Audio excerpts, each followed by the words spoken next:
بسم الله الرحمن الرحيم.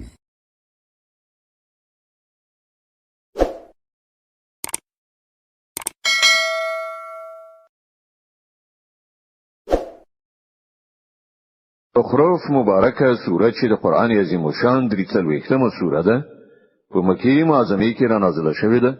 نه اتیا مبارک آیاتونه لري. تلاوت او پښتو ترجمه یې له لومړي آیت څخه اوري.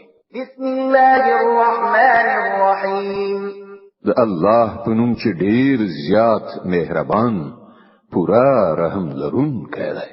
او کله دوی نه پوښتنه وکړي چې دوی چا پیدا کړی دي، نو دوی به په خپل وایي چې الله. نو له کوم لوري دوی غولول کیږي؟ قسم دی د پیغمبر په دې قول چې اے رب دا هغه خلق دي چې نه مني. فاصفح عنهم وقل سلام فسوف يعلمون.